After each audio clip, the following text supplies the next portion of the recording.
Smallholder farmers are the main producers of the world food, and they will have to increase production by up to 100% by 2050 to feed the growing population of countries, especially Nigeria.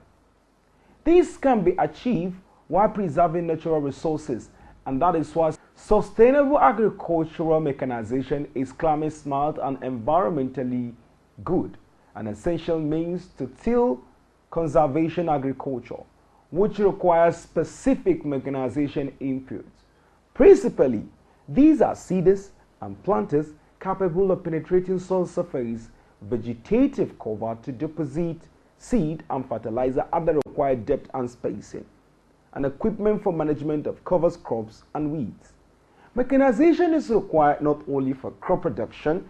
Anyways, the program again is back to farm only on your Agricultural Research Council of Nigerian Television. My name is Joshua Isha, your host. Today's episode is quite interesting as we'll be talking about sustainable mechanization practices for small herders farmers. That sounds interesting, right?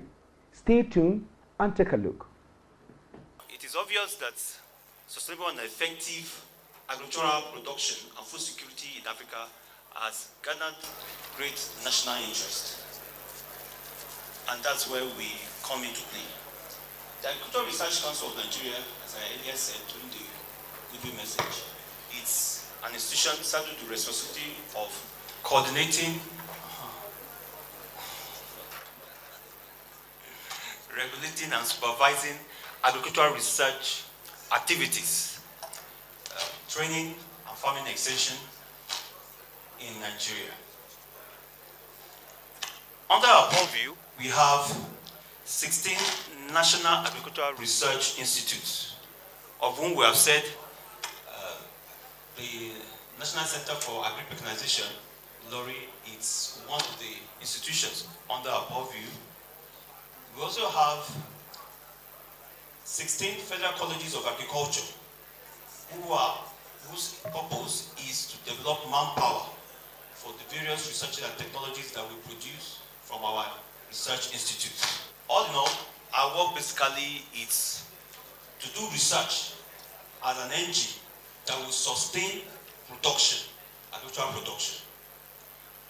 Now, what is the challenge we are facing?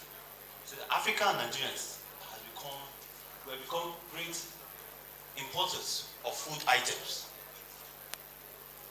And we could see that we're importing more than we're exporting. This is due to the fact that over 80% of all our farms in Africa are rather small, which makes mechanization unrealistic. If not for this gathering, mechanization is far from a lot of people's vocabulary. But it's obvious that mechanization is a necessity if we have to go modern in our agricultural activity. Basically, we say mechanization involves the use of machines with the aim of what? Reducing human effort, move drudgery. Now, the focus of this paper is to see how you could garner from this workshop, how we can garner support for the smallholder farmers. Because when we talk of agriculture, a large percentage of Nigerians are into subsistence agriculture, and they need something to help them reduce drudgery, increase their quality, and increase their yield. Now, who are these people? Let's have a clear definition, a little perspective of it. They are farmers who manage relatively small plots of land, typically relying on family labor and practicing subsistence or semi-subsistent farming. Usually, they have less than 2 hectares of land. These are farmers with limited access to capital. I'll be stressing on this. They have limited what? Access what? To capital, markets, and technology, who primarily produce food for their own consumption, subsistence, with any surplus sold in local markets. Now, on Thursday, I was on the road to Makodi, and some other people were having a conversation, and we just saw that a lot of farm produce were being spread on the road in the effort to dry them. Now, these are not big farmers. You wonder, is it that they cannot afford these technologies that we roll out of our research institutes? What is the problem? So you could see that to a large extent, a lot of people that go into agriculture are not using these technologies. And part of it, as I said, may be due to their low in capital. They cannot even, as we call this name, 70, 100, they're still far away from it. They don't see themselves getting the benefit from those things. We have asked them that, okay, get into clusters so that you team up and you buy these equipment. But how much of it? As much as we see, as we travel and we see these people on the roadsides, that means they are not doing it, they are not adopting it to that extent in which we are talking.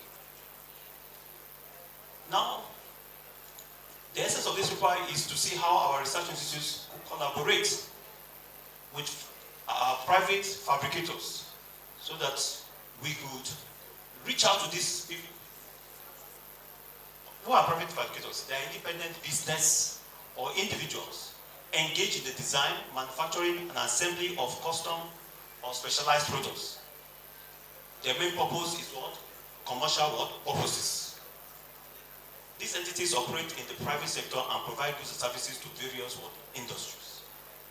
So these are private fabricators. They are here, and we are seeing some of those equipments that they are brought.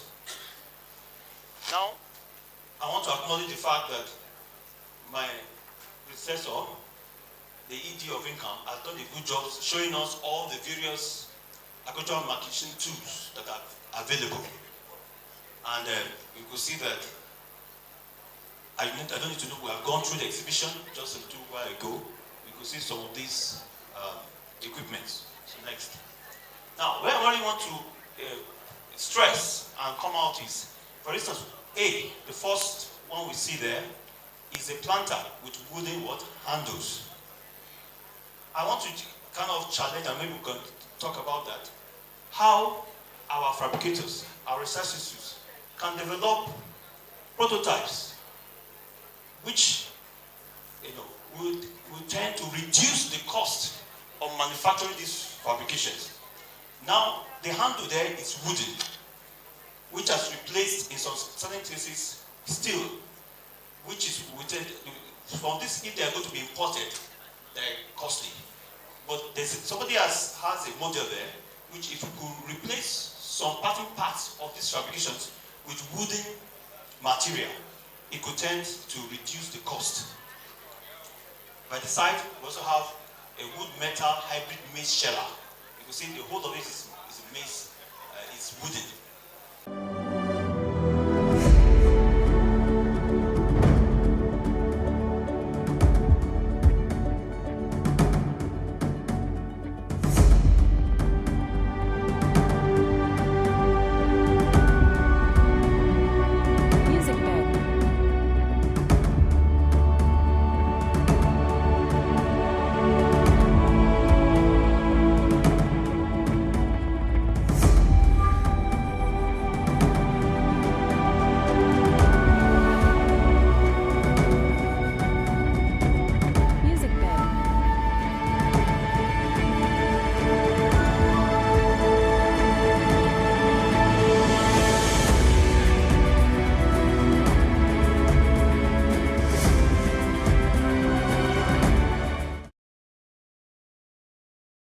Parabolic solar dryer. This is one of the products from National Stored Products Research Institute. It's for drying agricultural produce. Can't we get smaller? I know, I was asking the question. Now, we have in various houses, in some houses now, they've been able to distill this solar technology so that it's able to lit a house. And at the time they were selling it, some of it go for just 2,000 naira. And our mothers, one was very happy that the best thing you have done to me is bringing this solar that can just let me illuminate my house in the dark. I don't need to stumble and hit something in the course of the night. I was thinking, if we could get a kind of a mini mechanical, solar equipment, that these many people that cannot afford that amount that we call is the lowest for us, if some of these equipments can be used to dry, because on the road you see them, everything dried, even okra, they dry there, and the fumes, the pollution on the road affects it, and we consume it. And sometimes we lie to the fact that it's chemical, whereas it's a chemical that came from the cars. So these are issues that we should look into. I want to challenge our private fabricators and our research institutes to see how they can come out with something, a model that will help us in this wise. Now we also have the fish smoking clean for drying fish. Okay? Now, the thrust of the discussion, the collaboration between our private agricultural research fabricators and our research institutes. Now, how can this be done? They will be done by joint research projects. Our research institutes can form collaborations and be able to collaborate on research projects to develop new technologies and improve existing ones, especially with digital platforms. The ones that we have, how can we input, this is the era we're into, to AI. How can we put some just many things and help improve drudgery and just improve quality? They can also create joint research agendas together. Technology licensing. Our research institutes can license their technology to private companies for commercialization, develop memorandum of understanding, and over the time, that I know that they can do. Contract research. Private companies can commission research institutes to conduct specific research projects. There are collaborations which I will be speaking about. Number 4, we can also have public-private partnership. We need to collaborate on projects funded by government grants and private investment. For example, there's a typical example that's happened in our space. During the West African Agricultural Productivity Program, WAP collaborated with Nobex. Nobex in Lagos, a private engineering firm, and I was not there, but as I heard that the testimony was worth the contract they had together. So I'm sure such things are, our research institutes around the countries are willing to partner with our private fabricators, private sector on some of these equipment, and it will all turn out for the benefit of our smallholder farmers. Because that will reduce most of the thing. When we went through the exhibition stand, we see most of these materials were imported. They are not, the amount of local content is not that significant. So we need to think again, how can we make use of what is available here and to the list of those farmers, and how to help them improve their lot. Knowledge sharing, number 5. Our research institutes can share their expertise and knowledge with private companies through workshops, training, or consulting. There we can see that Income has been doing that. They've been into, and they said, for every technology they roll out, they also train. So there can be a lot of sharing of knowledge in this space.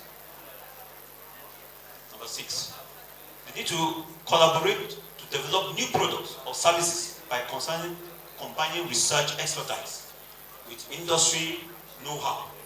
There are some of these private fabricators. Some of them are just genius, like they were born with it, so they didn't go to school. But we can tap. Learning, research is continuous and it's never. We need to know what our private people are doing and see how we can put science into what they are doing and bring it out in a larger scale that will benefit a larger group of people. They can develop joint patents that will be an issue, but I think they can work out the formula of how the patent and the proceeds from it, when it's being commercialized, comes out. They can also collaborate to join, to conduct impact assessment and evaluation.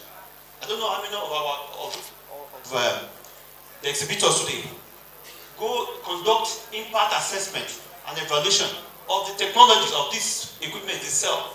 Maybe they follow up after 10 years, 20 years. How did it go with you? What can we do to further improve you? Do we have new ones that we want to substitute? I think we need to look into this and move forward from where we are. Funding and grants.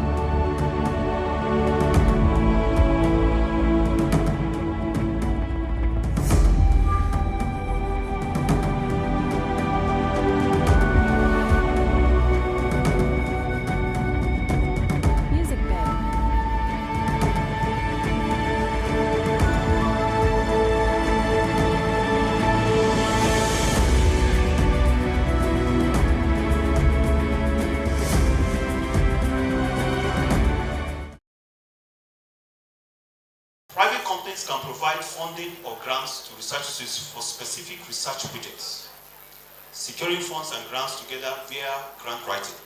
Now, our research institutes, they are scientists.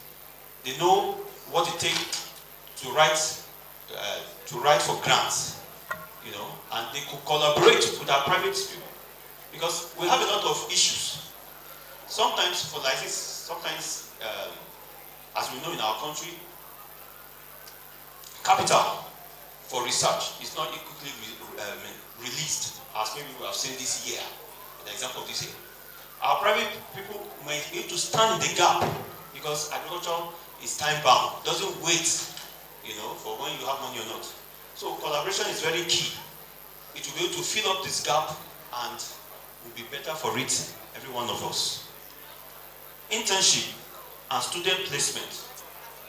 Research institutions can provide internship opportunities for students or recent graduates to work with private companies, providing capacity building programs.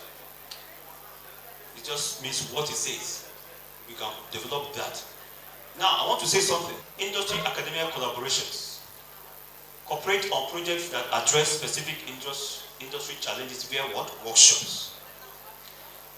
There are tendencies that which do we see more of this scenario where master students, PhD students are doing research that is applied of an industry's problem? We need to get to a season whereby the industry staff come to seminars and see how we are discussing, how we are coming about these models that we draw when we make design models for agricultural machines, and let them send in their problems and let some students work on it. We need to have a relationship. We need to work together, industries and research institutes, and even federal college, faculties of agriculture, where students are being trained. For instance, when I do the diagram, the picture I showed you on the wooden, that was done by a prof, an agric engineer in somewhere I think in the West. You know, he did that model for anyone that wants to pick up that model and improve on it. Number 10, open innovation. Our research institutes can share their research findings and data with private companies to accelerate what? Innovation. Conduct technology what showcases also. Like what we are doing here, we are trying to interact with the public, with all stakeholders who are involved and who are passionate about mechanization. We are sharing ideas, we are sharing our findings, and some people say reverse engineering, they see, they pick what you have done and go back and work on it. I think if it advances Africa as a whole, then I think it's worth it. So these are opportunities for us to see what other people are doing. Because if we do not meet like this, we do not even know what other people are doing. And it's very important that we share these meetings. Okay. These kind of meetings are very helpful so that we can team up and add strength where each of us have weaknesses, either as research scientists or as the private fabricators. Number 11, spin-off companies. Our research institutes can create spin-off companies to commercialize their research findings. According to the reform that ARC had, we are given the privilege for our research institutes to start up spin-off companies. I don't know, maybe we need to do a kind of a survey. How many of our research institutes have taken advantage of this? We need to do and see why. And really say, the law has been there to say start. You were, Dr. Zumba was talking earlier on. He said you are not meant to commercialize. I didn't know how to marry that with that mandate of spin-off companies. So you are already given the mandate to set up spin-off companies in order to commercialize some of your projects. It's through a public-private partnership arrangement, and I think we need to see how we can further move that forward. Number 12, collaborative extension services. Research institutes and private companies can collaborate to provide extension services to our farmers. And that's very important. We need to get to where the farmers and to those who don't know. Now, the truth about it, if we take a census about those who are present here, a lot of people that need this information, they are not in this room. How do we get this information to them? We need to do a lot of more work. We need just not to wait and say, we are doing research, let them come. If they like, let them don't come. I think we need to think out of the box and be passionate that this work, every person in this country must know that we exist and we're there for national interest. So all our research institutes need to look into this. In conclusion, as the urgency for a food secure future stares us at the face, the imperative for the NARIs and the private agricultural fabricators to join forces has never been more pressing. The consequences of inaction are stark, perpetuated poverty, environmental degradation, and food crisis, as we will see. Let us choose the path of collaboration and together forge a legacy of sustainable mechanization that will resound for our generations to come. The Agricultural Research Council of Nigeria (ARCN) coordinates the activities of research institutes and is responsible for supervision, regulation, coordination of research activities and programs of higher institutions in Nigeria. I'm Professor Hamidu Shaributu since assumption as Executive Secretary of ARCN in April 2020 has solidified the transformation of agriculture in Nigeria through strategic and meaningful execution of research findings for improvement of the agricultural sector.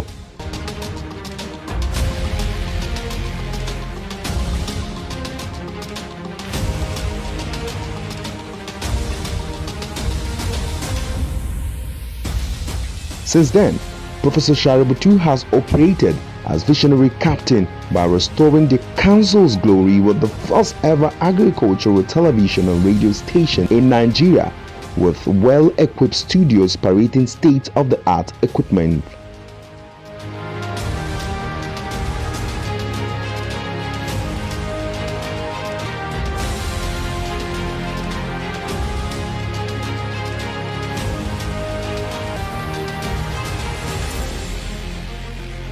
The Agricultural Research Council of Nigeria also has a brand new electronic library to further promote research and visualizations of deep thoughts on agricultural development in Nigeria.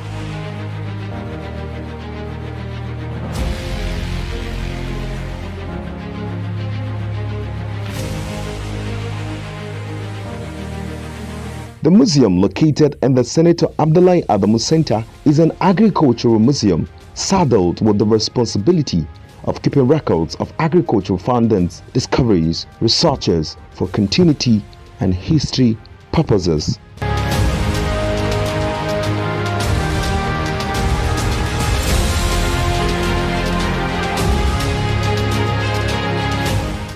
ARCN, promoting agriculture.